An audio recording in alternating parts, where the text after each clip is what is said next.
Hello people! Mag-out of town kami ngayong araw na to. Pupunta kami ng Awajishima para doon mag-celebrate ng birthday ng dalawa kong anak. Dumaan muna kami ng convenience store para bumili ng almusal. Ang dami ditong iba't ibang klaseng tinapay na Ichigo flavor or strawberry. Ichigo ang tawag ng mga Hapon dito dahil season ito simula January hanggang May. January ay Ichigatsu at May naman ay Gogatsu kaya naging Ichigo. On the way na kami ngayon papuntang Awajishima. Hindi pa kami nakakalayo, bigla naman kami na traffic. May aksidente kasing nangyari kaya naipit tuloy kami dito sa expressway. Dito sa Japan, nagtatraffic lang kapag ganitong may mga aksidenteng nangyayari o di kaya naman may mga ginagawa sa daanan. Usually kapag may mga ginagawa sa road, sa gabi nila ito kadalasang ginagawa para hindi nakakasagabal sa mga sasakyan. Pero aksidente talaga ang unang dahilan kung bakit nagtatraffic sa umaga dito sa Japan. At sa wakas, nakarating na kami dito sa tulay ng Akashi Kaikyo. Ito ang pinakamahabang tulay dito sa Japan. At isa din ito sa pinakamahabang tulay sa buong mundo. Ito ay may haba ng 1,991 meters.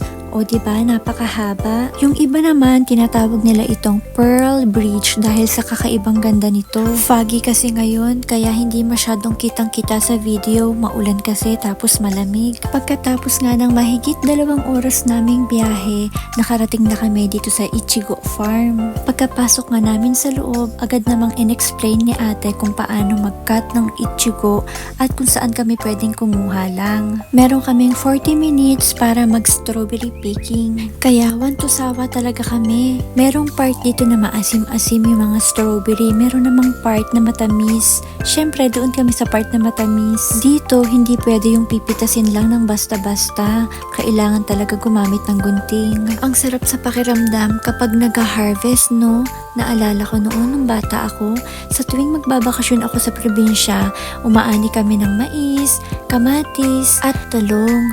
Ayan, ang dami ko nang nakuha. Kakainin ko muna to. Pagkatapos, kukuha ako ulit. Susulitin ko na. Ang mahal kasi nito sa supermarket, lalo na yung mga malalaki. Sobrang dami naming nakain. Nabusog talaga ako.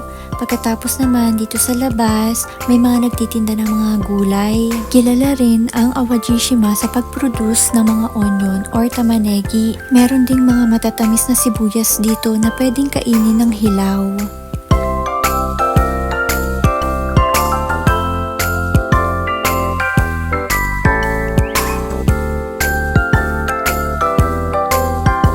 Pagkatapos naman, dumaan kami dito sa Tako Senbei no Sato. Ito ay isang factory ng mga rice cracker at tindahan na din. Diyan nila mismo ginagawa yung mga tinitinda nilang rice crackers. At meron silang 40 na iba't ibang flavor at iba't ibang uri ng rice crackers. Kabilang na dito ang octopus, pusit, wasabi at iba pa. At meron din sila ditong pa-free taste kung saan matitikman mo lahat ng crackers na tinitinda nila. Ang pinaka nagustuhan ko dito ay yung pusit, yung mga anak ko naman wasabi yung nagustuhan nila. Kaya nakailang balik sila dyan. Pwede din itong iulam sa kanin kung gugustuhin, tapos may kamatis, patis, at sibuyas. Ang sarap, diba?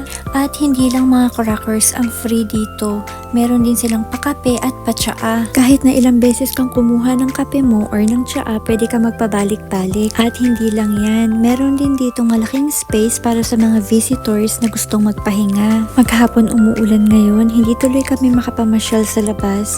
Marami pa namang magagandang lugar dito sa Awajishima na pwedeng puntahan. Naghahanap kami ng makakainan. Magme-merienda sana kami dahil mamaya pa yung dinner namin 7:30.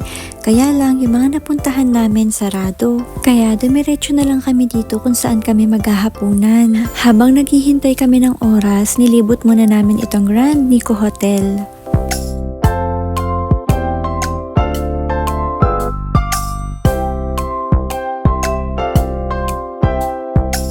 Sa wakas, 7:30 na. Ilang oras din kami naghintay. Lahat kami gutom na gutom na. Buti na lang buffet itong restaurant na to.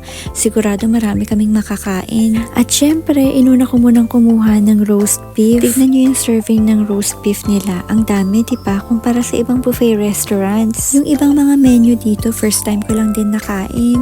Yung mga batang to naman, hindi na nagsawa sa pasta at pizza. Hindi mawawala ang fruit salad at vegetable salad. May mga tinapay din at iba't ibang klaseng soup. Alam nyo ba, dito sa Japan, hindi mawawala ang curry sa isang buffet restaurant. Pero ako, mas gusto ko talaga ang beef stew kaysa sa curry.